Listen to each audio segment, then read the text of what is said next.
Malala mali e aho e ki moe lele e Tonga hono kotoa fia ke o taritali lele ki mo tonu ki ho mo ngahi o ngo mo ledio kai o ai television e Tonga ki he hoani. I e wakai ko ia ki ngahi ulo i o ngongo. Tō utai ha ele e na awhiwhio i e wahenga Shansi ko e tonu a kia e ngai wahenga ko na ha ele ala Tonga ai a ahi whakapule anga i siaina. Whakailonga i a honi ai aho tahaona whakangata o i tā mo i whakamamahi i api mo whie mao ke toi longa mo uiangi hono toka ngai kina o i ka vingani pe a whamamawhai e hui ke lao wano wanima o i wikeni ai whie mao ke whakawhepa kii ai ta e whaitotono pe whaihala. O kuto iewe ngahi tala noa kehea na iange pehe ai ta wakai ki ngahi o ngongo me he malae o i sipoti pe he whoki ki to unga ko ia o i ea. Ko e wakailewa e ni ki whaai ki ko ao liliani porutele. Kua tō uta i wahenga Shansi i siaina ai ha ele e na awhiwhio, king tupo wono mo kuini na spau ulolotonga ai a ahi whapule ni awhio i he wikeni i siaina. Ko ngahi wahenga aki eni e tolu, ko na ha elea i he wikeni. I he whamatala me ofisi whaampastoa siaina i Tonga ni o ku mahino me he whalafola i ene awhio king tupo wono ene mokoi i he awhio tonu ki ngahi ngāwe langa whakakalaka a siaina. I au auto akau i wahenga Fujin, na ne mai moa toai he taha o i akau mahu inga mutu uloa i siaina koi Chinchao. Koe akau koe nia kuna tula pe i he whotunga o e tō pia tupula lahi ki o lunga, kau i kai koe fuola lahi hono sino o hangi koe tō ai au te fuo si angeia. Ko hono aka aku i kai fuola lahi, ka aku iki mo mofele holo i ngai e lia tawhtawa aki pe a o ke mita e wa ai totolo ko i hono aka ki lalo. I ne pehok tolo ngai ai akauni pe a toi tokoni foki ki hono puke au hia o i kelikele pe a toi tokoni pe i he nau ngahi langa wharakalaka, ko e whakaamo ke whakailonga i aki e wāwhinga aki mālohi mo to uloa a tongani mo siaina talo eni ai tau e ua fulu mā whitu mo e whakaamo e hoko le leianto ki he kahauna. Ko os i tongani a kao koe ni, he lia hono fuafuao he mai he wāwhi wa whā, whakatahama kalasi ko ia whakamaru tevolo pe mushroom. I he lolotonga ene ha elea o a whiotonu i ngahi langa wharakalaka mi he nofu masiwisiwa a Fujian, ai au ko hiki mo tauhi e senta e Ningde, na e wholafola ene a whio ko e whalakalaka lelei ene ko i aia Fujine, na ne wholafola aku ke iei pendo fo masiwisiwa i hono whonua i tongani, pea koe whainga maalie ko ne a whio tonuai ki ngahi langa whalakalaka, whataha mo i ai tonu minista mo ui whataimi to ke tā ana akau ola, ko ene lika, ke hoko e ngahi ilo mo e whaunga o ki langa wharakalaka ke to koni ki tongani i he kaha u. Mahino pe i he lorotonga ene i Ningde na ane a whio tonuai i he naulanga ngāwe e ko whai ki ona whakatupu ngai koloa e to koni ki ona whasisi e uli e ea o mamani ke huike whiririwa ke ea o gauheni ai ngahi mea lele ngai aki ko e mo a ngaiwi uhila. Ke kehu mahino pe aku kei hoko to pe ai a ahi whakapule anga koeni ene a whio i siaina pe ai toki iau whangatuku e na ha eleki Beijing ki he Palestini ko ia o siaina. Keu hiko e alu ke toi whakalolo mange mo whakalilifu e ngahi whaunga o ku whai aki a hono whakamamahi o e kakai whewhine i he kōngani o whakate whito eni i hono ngawe aki o ngahi whamamahi e mitia whakasosiale. O gia iai ai tokanga, me he poto ngawe ngahi ngawe whanota whanua whakatame ngai kupu whikau ake o kunau toka ngai kina ai tā mo e whamamahi ko iau i kakai whewhine. Ke lahi o e ngahi whamamahi o ku whai o whakafou i he ngahi mea ngawe whaka-elektoloni kata te whito eni i he mitia whakasosiale. Ko e whakaiki ki mo senolita tuiwai. Nā e whailonga i he pongpongi aho ni, ai kamata ai aho e tahao no e whakangata e tā me whamamahi whānau whewhine mo i kakai whewhine. Nā e uke minista e potu ngāu i ngahi ngāu i whalatofonuas nai takalatu i tahi, ai whie mao ke toi whoki a Tonga o hai ake ai urunganga o e whākawe i koula ai Tonga. Ko e tokanga, ko e kōngani, ko hokope ai whamamahi, i he loto whare to tonu ai mamahi. Kauhene tā, kauheni pea moe Pakukole ke ulea kalia mahino. I api, peko iha feitu upe, au ke toho toho, au ke alakovi, au pe ki he whakamamahi whakaeongo, koe ngahi mea ia u kau katoa ki ono tā mo whakamamahi koe ka kai whewhine pea moe whānau. Pea koe whehu i hono ua, o whai e hai.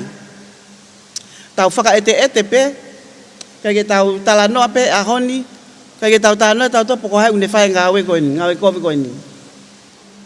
Ko hai o kune whakahoko a tā moe whakamamahi. Mono ngahi whotunga kehe o tā moe whakamamahi. Mei o whakahoko e hou ek tangata o e society. E use pāniti, e he tamai, e he tuonga ane, e he kau ngā ako, o au ke kau whai ako, ko nginau tolu eni, o nginau whai, ai tā, pia moe whakamamahi, o e kakai whewhine, pia moe whānau, i o tau whonuan.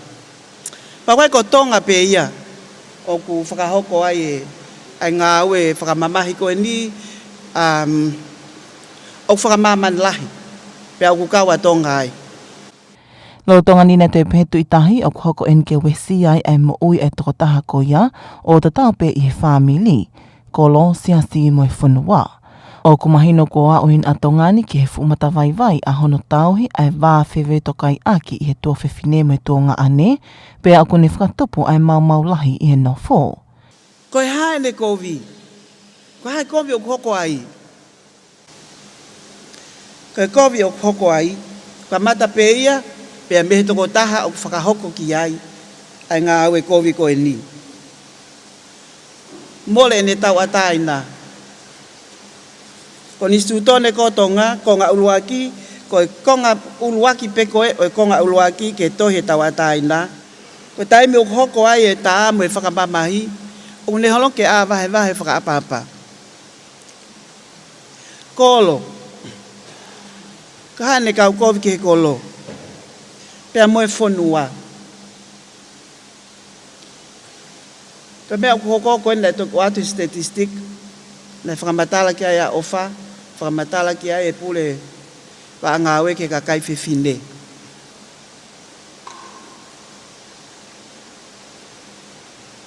Ai ngahi peset, moe ngahi statistika, whekau aki, pea moe tā moe whakamamahi. Koe whehu i, te tau tuku peke pehe, te tau tuku peke tau nofu hakolo mua whanua, o kuirifia ai waifi, nā tā i heu se pāniti, pe koe whanau, nā tā i, mo whaka e Hawaii, mahino pe, o kuiai e tau, anga e tau nofa family o tau ki kini se whanau, e taimi o tau hokwa e nau talangata.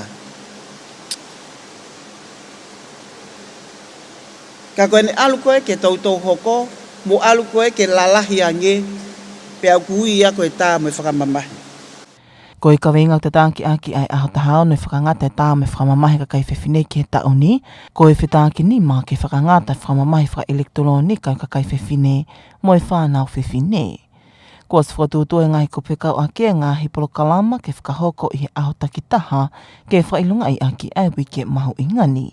Kai ke hene kamata i he ahoni ai aho tahao no whakangata e tā me whakamamahi ka kai whewhine, pea e toka kato ke he aho hongo fulu o ti se mā.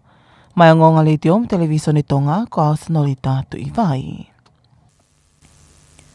Keu hika mahu inga ke langa ai puleanga i ha whaunga o kutotonu tau pea whaitotonu whakatatau ki he konistu toni o Tonga o whamamawha i ai e he ofisio a Tensenia le nau kaweinga ki wike lawa no wanima ai mahu inga ko ia o e whaitotonu ai a mohono kaweinga Ko e whatongia o e ofise a tensenia le i hanu whawhepaki i o tai whaitotonu i tongani.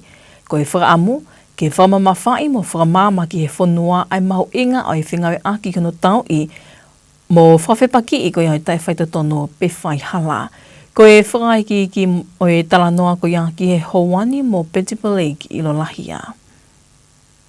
Ko e wiki lao o whakamanatua i he tau kotoa pē i he mahina ko Novema i he whakaamu ke whakamahu inga mo whakamamawhai ai hangahi ka venga mahu inga i he lao mo koni stūto ne ke toi mahinoange ai tutu uni e lao mo to koni ki he langa whakalakalaka a Tonga i he kaha u. I he whakamatala ai whakahinohino lao pule sione sisi whāna ane whakahāheni ai mahu inga hono whakamamawhai ai ka venga o ta e whaitotonu ko e uhi, ko e ngahi whale i whakalao mo i ngahi whakatonton whakalao o kunau whakahoko. Ko e taha e ngahi whatongia mahu inga e ofisi o kuhaa ia i he kupu tau taha a koe koni stūtone. Ko no tukwate ngahi whare i whakalao ki he kabinete ane a whio, pepe eke ngahi potunga au e koe ai pureanga. O ku mahu inga o pito e whatongia koe ni, ko e motuani o ku ngawe lahi au pito ki he tawhaki koe ni. Pea i ano whawhilawe i koe pea mo e ka veinga koe ni koe ku o i wike lao koe tau ni. O ku mahu inga o pito he koe inga koe whakahoko koe ni koe ai whare i koe ni koe ku o mai me he ngahi potunga au e koe ai pureanga. O ku mau whakahoko ia i he whakatatau ki he ngahi whakamoni po ngahi moni mea kotoa o tuku mai ki whakahoko ki ai wakai. Pea whatatau ki he lao, pea tukua te whare i koea. O ku mauinga o pito he ko uinga, o ku iai e taimilahi, o ku hā mai ai i he ngahi, o ku i kai ke whakahoko e ngahi ngā oe he taiminihi, o whatatau ki he ngahi whonga ngā oe kua ni koe, pe tūtuna e pureanga. Pea hi e taim tatau, o ku mahino mai, i he wakai kua ni koe ngai whonga ngā oe kua ni, o ku i kai, o ku hā mai ai ngai whakamoni, o ku i kai ke whakahoko ai ngahi ngāwe koe ni i he whaitotonu. Ai aku mahino mai u iai whakamoni o ku iai ai anga tai whaitotonu nei whakahoko aki. I he taimi kou pehe ai ku lawa rewa ke mau whare i mo whakatu atu ki he pureanga, punga koe koe pureanga. Ko wike mahu ingani ne ka matape me he tokonaki ko osi, a ki hapolo kalama lue whakamalohi sino ne whai i he halavu nā, pehe ki ono whakari ali atu e ngāhi ngā ue, me he ngāhi kuwhekau aki o kunau ngā ue whakapatonu ki ono whakaivia ai lao o Tonga. Ko taha e ngāhi polo kalama ne whakotuu ke whakailonga i aki e wike ni, ko ono whakaata ke whanau ako, ke nau whau hangahi hiva pe hangahi vitio, o whekau aki mo e whai hala pe ta e whai totonu, pe iloa i he lea whakapilitania, ko e corruption. Ko e whakaamu ke oana angata hono whakamama ke kakai whanua e ka ngani, ka ke mausia foki e he ilo ai whanau. Ko e pale ke whi auhi hiva e whanau ako lau tohi pule anga, nei kuna ia e Satesi Eliesa mo Yolanda Mavongou mo e na hiva ke tau i o i whai hala. Tai vai totori kai ke sa kai Tongata whawhe pāki. Whalara tu ai kakai kakoe o katu ai bawhake ngā ue a kake tu koe o whai hala aki ke kakai ai kakai. Pea ke whiri manako ngā ue aki hola kanga whakahawa e whalala ai kakai. Ia whi auhi whauwitio e whanau ako kolisi nei kuna ia e losa fisi iahi mo ene whoi vitio ke mahu inga ke whakai ehe whanau ako me he ngāhi ngā ue i ki mo tae whaitu tonu lo Tonga ai ako. Hey, what if I come my key? Wanna do that, friend? You know that's not right. It might look small, but that's how corruption starts. And if we want Tonga to be better, it starts with us. Take my people with me. Together we are growing. Pea i he pe ahi tāwhakata tāma e whānau ako maalunga nge nei kuna ia e Helen Tai pea ua ki ai a pele nei se a liki. Kai ke koe taha pe e nie whenga e ofisio atensioniale ke mahino ai lau ke kawinga koe ni pea ke whenga e ake ko toa e whanua ki no ta ofi hangahinga ue e hoko ai hata e whaitu tonu. Ma ai o ngongo ale te oma televiso ne Tonga, ko au Peti Blake, ilo lahia. Na e poke he potu ngā ue tanak pa anga hō mai mo e tu te ngahi nau nau me a tau ta e whakalau me a ngahi uta kontena ne hō mai me tu apure anga i he kuata September e tau ni. Koe ngahi me a tau koe ni ka o kei e me a whana mo e mahafu ai a ku pehe koe ngahi uta koe ni ne ikai ke whakalau pea ikai iai hatohi wha ata ke hō mai ki Tonga ni.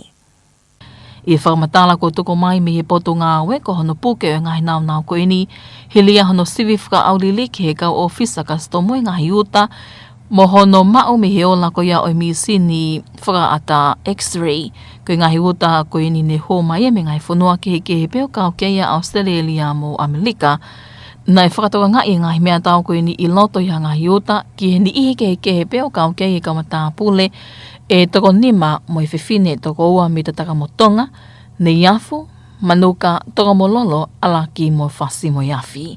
Nei laka i ngahi mahafu ta e whakalao e tahamano ni mawhi tōpū na e pūke he poto ngāwe pehe ki mea whana e ua mo i hele whakataumata e ua. Nei kau ke ni mono pūke o ngahi koloa ta paka me ha kau wholao mai me i tōpule anga i he mala e wakapuna i he mahino ne lahi i ta paka koe ni i he whangatangata to tonu ke hū mai mua toko taha wholao ewe ewa. Pehe me poto ngāwe ko osi pūke ai kotoa e ngahi koloa ta e whakalao koe ni o tōku atuia ki he poto ngāwe polisi ke hoko te nau ngāwe whakalao ki ai.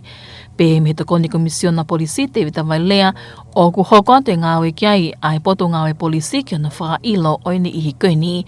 Keke he koe konga pe e ni e whenga ai poto ngāwe ke whapapau i e malu moi hao koe a kau a whanua mi hono awea ke koe o ngahi koloa ta e whakalao. Ta te whito pe e ni ke whapapau i ai hao mo malu e kakai ko ia i he tōku i kono. Ko whapapau i me whatatolo i kau polisi pehe ki e sula ni whai ki e sino o e matapule ta o whango fulu māua ni mālolo i wiki ko o si i he matatahi laulea i whātomu koe ni mālolo pe topu me he melemo. Koe hili eni hono le ko te poto ngāwe polisi mo ui koe ni na e mole i he pule lolo ko o si. Aia koe pekia koe matapule me ha te iho ka aku nofono sila. Pehe e he komantao e wahenga polisi Tongatapu Latu a Taofa ki he ongonga le te o tonga ko o sika kato e whatatolo pe mahino pe koe melemo.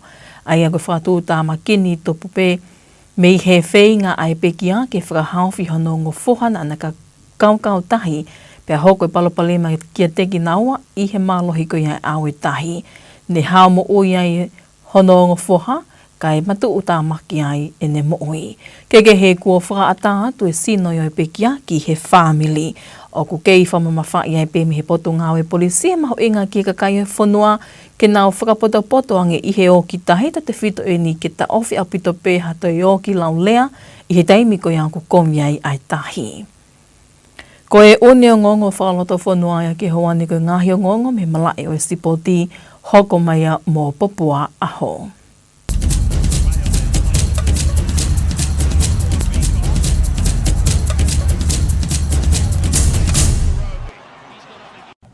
Malo i tau kei whi ao mai, i he wakaiki ngahi o ngongo me he mala e o i sipoti. Nei me ai minista ai pot ngawe ngahi ngawe whakaloto whanua, ai o whakamalmanua i e wa ngawe ki sipoti mo wa inga, sinai taka latu i tahi, o ahi ke taha o i kau wa inga i timi mate maato ngā ko Eliesa ka atoa, ne la vea i he whitaulaki e mate maato ngā mo i timi ai Kiwis anu usila i he whiauhi Pacific Championship o i taoni. I he whamatala i pot ngawe ngahi whakaloto whanua, nei kau whakataha mo i minista ai talawhikau lahi leo leo a tonga ki Australia Curtis Tuihalangi ngie, mo i sekretari Tasmani telefoni i he aahi ki a katoa i he whanamaha ki Alfred i Meripoane i he konga ki mua o i mahina ni. Ko e a ahi koe nia minista mo e talawhika o lahi leo leo koe whakahongai ai kāwatu ko ia a Eliesa ki e whafufunga i a Tonga i he timi mate ma a Tonga i he whenga wa inga o e taoni ai ane hoko ai kafo i he lolotonga ai whenga wa inga i he Pacific Championship. Pehe mehe pot ngawe na whakahoko mo i tokoni ki ana whakawhana watu ai whina eiki o Eliesa me i tongani ki Meripoane kio hika whakakea ki o kwhai i he whale maha ki. Mei he mala e netpolo, kua uien i whakotūtu o ai ngāhi kulopo ki ngāhi wa inga netpolo i whi auhi spoti komini weni o tau fo ou, pia ku kulopo whakatahai a tongani mo Australia mo Inglani, pe he ki Afrika Tonga, Malawi mo Ailani toke nau. O ku kulopo ke he lewa anu Sina, Jamaica, Walesi, Uganda, Scotlani mo Trinidad and Tobago. Ko e whakatūtu ko ia, pe vai wahe o ngāhi kulopo koe ni, na e whakatatau pe ia ki he anga o te unga ngāhi timi taktaha i he te unga whakamamanlahi, ai a ko Australia o ko kei whikauraki i mamani, hoko ki ai anu Sina, pe toki Jamaica, pe toki whika whātu a Inglani.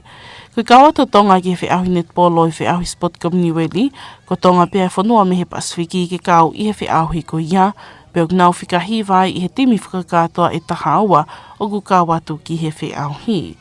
E kamata lewa whiauhi he tau o i he whitaulake he timi anu Sina, mo e timi a Scotlani i Siulai aho wani mā i Glasgow, Scotlani, pe ato ki whakahoko e semifinalo i he aho Raki o ACOC, pe ato ki whakahoko lewa he finalo mo ngahi wa inga ki he metali i he aho wa o ACOC. Nei kuna Australia e metali ko la i he whiauhi komini weni o ta wā whio wa, i he ena wikuna i Jamaica, pe nei toki i kuna lewa anu Sina i Inglani ke nau mao ai metali Polonise. Pea i he mala e akapulu, neonga i kuna ka whakawhai timi a Scotlani i he timi i Kaletahi, ka kua whakahai kapteni o i timi a Scotlani, ka koe matapule ko ngā Tonga ko sione tuipulotu, o kui kaike nau whia maali e ki he nau ngahi wa inga i he ngahi wha aitau wa inga koe ni, he neonga na nau i kuna i Tongani ka koe urungia i he timi a All Blacks pehe ki he Los Pumas, o ku nā wongo i o ku kei whunahia i ngāwe o ku whiamau ke nā whakahoko ke te wai ki he whiauhi hoko ai a koe Six Nations o e tau fo ou. Pe he e tui pulotu koe ola lelei ai i kuna koe ia i he timia i Kaletahi a ke ni maono ki he noa o la vai maua i kuna e ua me he wainga whakakatoa koe ia i whahai tau wainga koe ni ai ane nau i kunai i tongani pēwhoki ki i kuna i he timi a Amerika. Ka neongo ia, o kui kai ki nau tui koe ola lelei whakaluku fua i nau whainga nei whakahoko i he ngahi wa inga koe ni. O ne pehe ai ku kei ai pia ngāwe o kwhiamau ki whakahoko ki he langaha ke timi i he teu ki whiauhi Six Nations o e tau fo ou.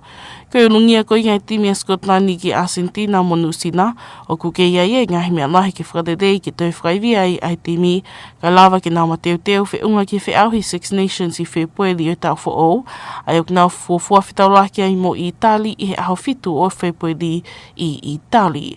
Kei kehe neongoi ni pehe e tuipulotu o kune kei pole pehe ne timi mo nau tuu whakataha, neongoi ngahi pole me whaingataa o nau whihanga ngai mo ia lorotonga e whainga wa inga o whakahoko. Ko e kakato pia ngahi o ngongo me he mala e o e sipoti ki he houani.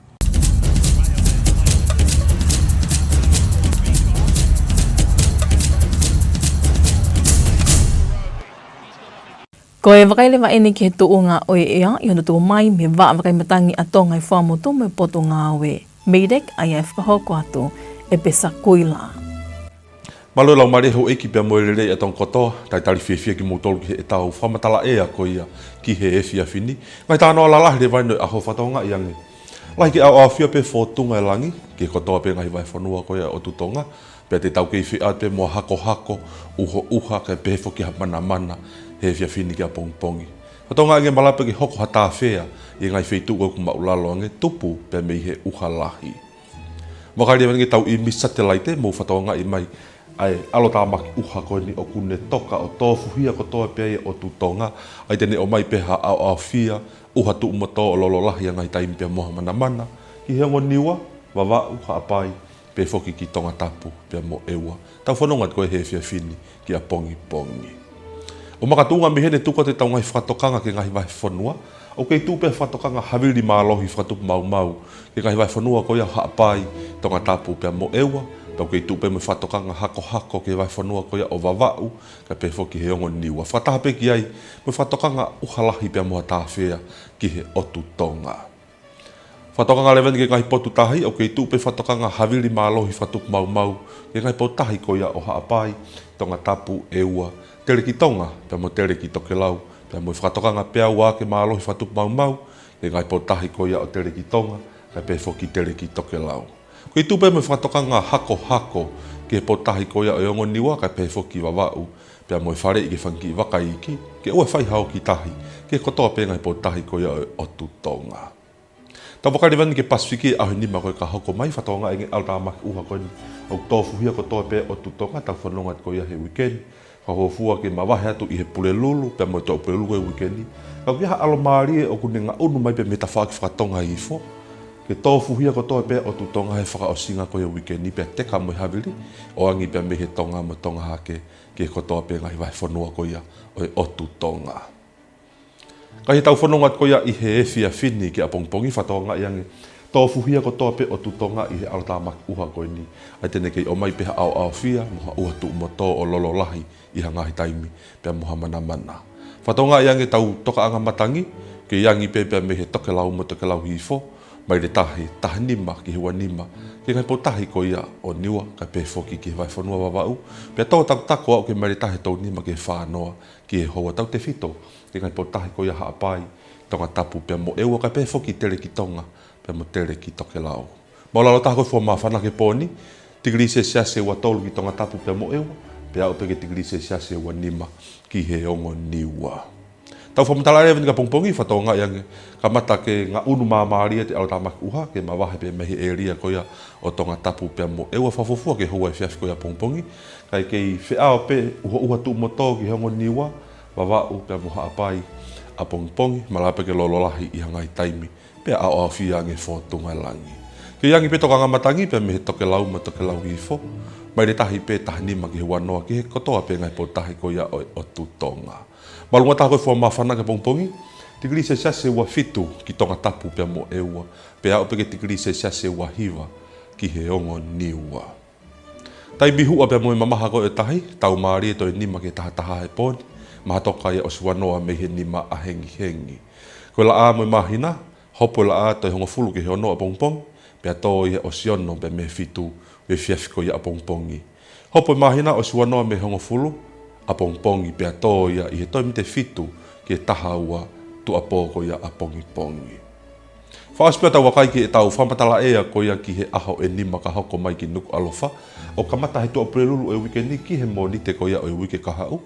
Whatonga iange tau kei whiawe mua uha tu umato o au ki he tu apurelulu pia mo e whalaite ko ia o e wikendi pe whaaupe ke alomaria ki he tokonaki mo e sāpate. Whaaosinga wikendi o au ki kamata anga ko ia o e wike ka hau. Malunga taha koe fua mawhana, aho nima ka hoko mai ki Nuku'alofa, tikiri se siase wano ki he ua walu. Koe ka kato ia e tau whamatala ea, malo apito ho mea mai, ka mea. Ko e tuu ngai a oe ea, ka tau toe wakaiangi pihe ki ngahi ulo i o ngongo. Tō utai haele e na awhiwhio i e wahenga Shansi, ko e tonu agia o ngai wahenga ko na haele a Rorotonga ai a ahi whapule anga i siaina. Whakailonga i e ahoni ai aho tahona whakangata o i tā mo i whamamahi i api mo i mao ke toi longa mo uiangi hono toka ngai kina o i ka vingani pe a whamamawhai e he wike lao wano wanima o i wikeni ai mao ke whakawhepa kii ai ta e whaitotonu pe whaihala. Mo e kakata i pea e ngā hiongongo me le dio kai o maa i televisione to ngā ki e howani me whakaamu me au taki kotoa to pea ki lata whare kotoa. Kai malo e tau ke i whiao mai, ka mō mea.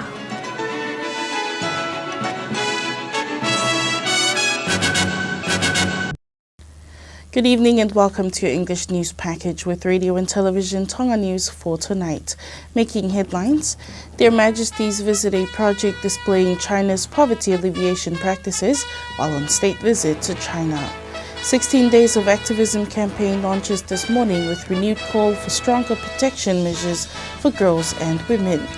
And the Attorney General's office is this week celebrating Law Week, highlighting the importance of good governance and integrity in Tonga. We'll have these and more stories coming up later on in this bulletin, as well as the latest in sports and the weather update to wrap up this hour's news package. Now for the news in detail, I'm Popua Aho.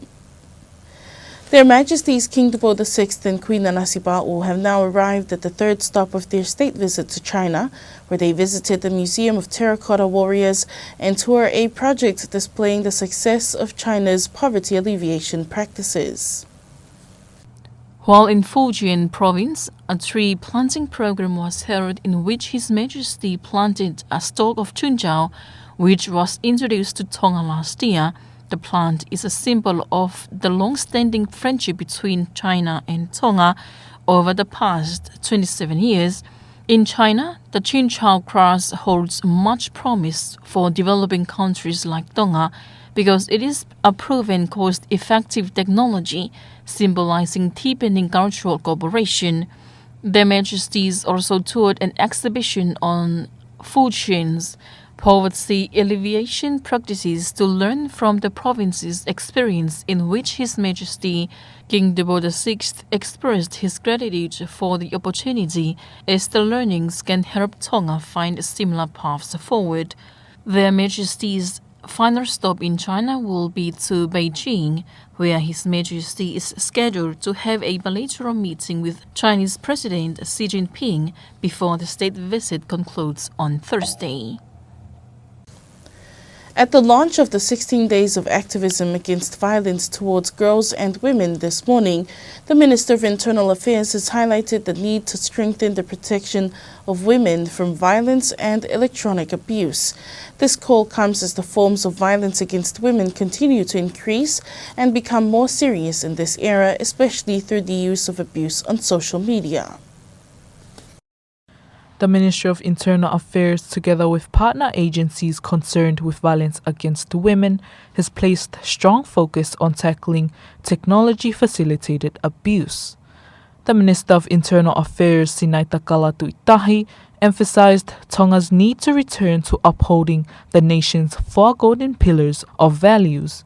She added that violence has now become deeply rooted within homes, causing significant pain and suffering. Tuitahi also said that this situation reflects the life of each individual involved within the family, community, church, and the country. It is clear that Tonga has reached a new point where relationships between sisters and brothers have become fragile, resulting in serious harm within households. The theme for this year's 16 Days of Activism campaign is Unite to End Electronic Abuse Against Women and Girls. Relevant agencies have already prepared programs to be carried out each day to mark this important campaign week. The 16 Days of Activism begins today and will conclude on the 10th of December. From Radio and Television Tonga News, I'm Betty Blake, Ilolahia. This week marks the 18th year of Law Week, with this year's theme focusing on the role of the Attorney General's office in fighting corruption.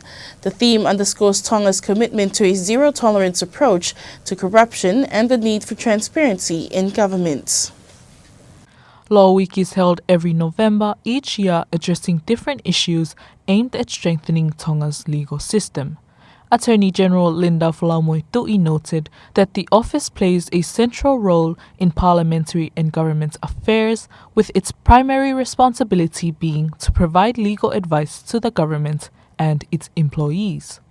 Solicitor General Sione Sisifa reinforced the importance of combating corruption, explaining that their work as legal advisors involves ensuring national laws meet proper standards and guiding government through the correct processes to prevent harm. The week's activities began last Saturday with a fun walk along Winner Road, followed by an open day program showcasing the various sectors and partners working together to uphold the law. To further engage the community, the Attorney General's office organized competitions for young people to highlight the importance of ending corruption. In the primary school's song competition, Satisi Eliesa and Yolanda Mavongo took first place with a performance centered on anti-corruption.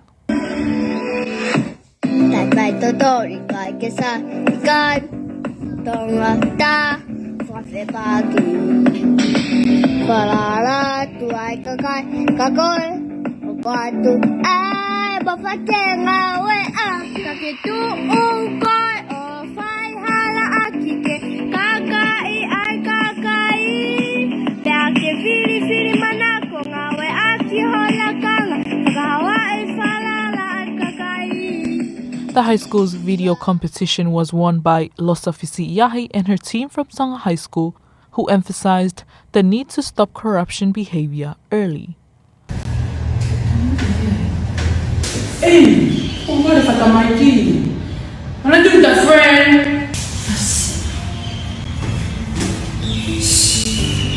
You know that's not right. It might look small, but that's how corruption starts. And if we want Tonga to be better, it starts with us.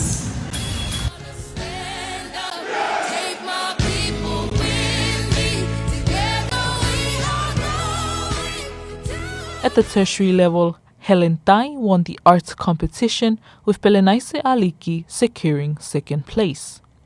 These initiatives reflect the Attorney General's Office's commitment to promoting awareness and encouraging collective action against corruption, reinforcing the vision of building a sustainable and accountable future for Tonga.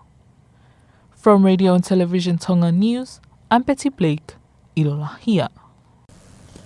Over 15,000 ammunition and 2 firearms were among consignments undeclared with no permit seized by customs officers in the quarter of September 2025 following X-ray scanning and physical examinations of said consignments. These are said to have been sent from various countries, including Australia and the United States. Information from the Ministry of Revenue and Customs stated the consignments included ammunitions, gun, rifle, and 2 double-edged knives. These goods were under consignee addresses of 7 people from Tatakamau Tonga, Nuku'alofa, Manuka, Tokomololo, Alaki, and Fasimoe Afi. In the same quarter, a few consignments of cigarettes with excess allowance from China were intercepted as a result of custom X-ray scanning and inspections upon arrival. More than 80 sleeves of cigarettes were seized. The weapon seized has since been transferred to the Ministry of Police for further investigation. Deputy Police Commissioner Tevita Vailea says they are currently investigating this matter and are in process in making charges. The seized cigarettes are being kept under customs control for further legal actions and destruction. However, this seized consignment is part of the customs effort to intercept illicit goods to protect the community of Tonga. Speaking for Radio and Television Tonga News, I'm Agnes Wambua. And police have confirmed that a post-mortem has determined the cause of death of a 42-year-old man at Laulea Beach was due to drowning. The deceased was from Hateho but resided in New Zealand. The body has since been released to the family, who will return to New Zealand for the funeral service. Tongatapu Police Commander Nuku'alofa continues to warn the public to be cautious when in the water, especially during this holiday season, and to practice water safety to minimize injury or death. And that was the latest from the local scene. Up next, we'll join Agnes Wambua for the latest in sports.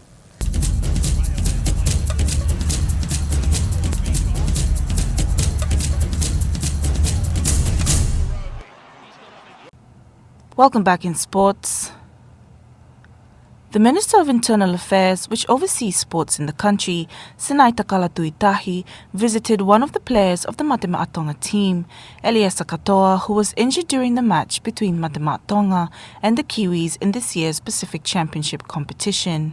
Information from the ministry states the minister was accompanied by the Acting High Commissioner to Australia, Curtis Tuihalangiangie, and the Secretary Tasmani Telefoni during their visit to Katoa at Alfred Hospital in Melbourne earlier this month.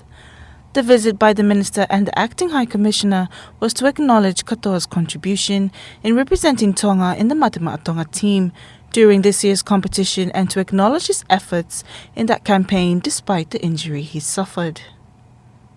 The ministry also stated that they assisted in facilitating the travel of Eliesa's mother to Melbourne to be united with her son as he recovers from surgery. The Tongan Tala netball team has been grouped with heavyweights Australia and England for next year's Commonwealth Games. The Tala also have South Africa, Malawi and Northern Ireland in their pool. The other group comprises New Zealand, Jamaica, Wales, Uganda, Scotland and Trinidad and Tobago. The seedings are based on the world rankings, with defending champions Australia top seeds, New Zealand second, Jamaica third and England fourth. Tonga, the only Pacific Island nation at the event, is ranked 9th of the 12 teams. In Glasgow, New Zealand will open the netball tournament on the 25th of July 2026 against hosts Scotland. Semi-finals will be played on 1st of August with the medal matches on 2nd of August. Australia took the gold medal at the 2022 Commonwealth Games, defeating Jamaica 55-51. New Zealand was upset by Jamaica in the semi-final but beat England for the bronze medal. Nuku'alofa admitted Scotland have to dust themselves down and come back stronger for next year's Six Nations after a frustrating autumn series. The Scots rounded off their campaign with an 8-try 56-0 win over indisciplined Tonga. They shut down represented Scotland's second consecutive clean sheet following their victory over the United States earlier in this series. The two comprehensive wins bookend disappointment losses to New Zealand and Argentina, leaving Scotland with a mixed record for their autumn fixtures. The disappointment of defeats in the two games that really mattered against New Zealand and Argentina will continue to linger until Gregor Townsend's side gets the chance to put things right when their Six Nations bid kicks off away to Italy on February the 7th. After a week in which Scotland were heavily criticised and a head coach Townsend endured calls for his head following the spectacular capitulation from 21-0 up in the 33-24 defeat by Argentina, Nuku'alofa was now proud of his team stuck together. And that is sports news.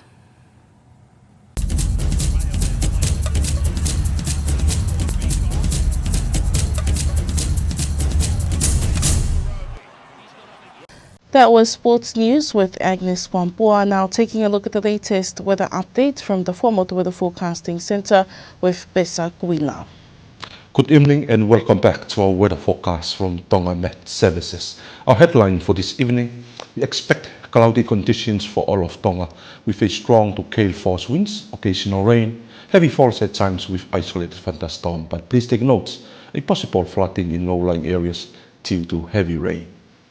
Looking for a satellite imagery, as you can see, there is a thick cloud bands lies over the Kingdom of Tonga, which will bring a mostly cloudy, overcast at times with occasional rain, heavy at times with isolated thunderstorm for the newest, Wawa'u, Hapai, Tongatapu and Ewa. For our current warnings for land areas, a gale warning remains in force for Hapai, Tongatapu and Ewa land areas. A strong wind warning remains in force for Wawa'u and the newest, and also heavy rain warning and flash flood advisory remains in force for all of Tonga land areas. For our current warnings for coastal waters, a gale warning remains in force for Hapai, Tongatapu, Ewa, Teleki Tonga and Teleki Tokelau coastal waters with a damaging swell for Teleki Tonga and Teleki Tokelau coastal waters. Not only that, but there is a strong wind warning remains in force for the newest and Wawa'u coastal waters with a small craft advisory remains in force for all of Tonga coastal waters. Across the region the next 5 days, we are looking at this trough lies over the Kingdom of Tonga, and it is expected to moving northeast away from the group by this Thursday and the end of this week. However, there is a high pressure system moving from the southwest to dominating our areas by this weekend with a mainly fine weather and cool south to southeasterly wind flow across the Kingdom of Tonga. Let's bring the weather closer to home into island divisions. From this evening to early tomorrow morning, we expect mostly cloudy across the Kingdom of Tonga with an occasional rain, possibly heavy at times. Looking for the winds, north to northwesterly winds, 15 to 25 knots and gusting up to 35 to 40 knots, especially for Ha'apai, Tongatapu and Ewa, and also Te Reki Tonga and Te Reki Tokelau coastal waters. And the overnight minimum temperature, 23 degrees Celsius for Tongatapu and Ewa, across to the newest of around 25 degrees Celsius. Forecast for tomorrow, we expect a similar condition, but looking over to Tongatapu and Ewa, we expect to becoming fine by tomorrow afternoon, and also the winds become gradually decreasing by tomorrow afternoon. North to northwesterly winds reaching up to 15 to 20 knots for all of Tonga coastal waters. And the maximum temperature for tomorrow, 27 degrees Celsius for Tongatapu and Ewa, across to the newest of around 29 degrees Celsius.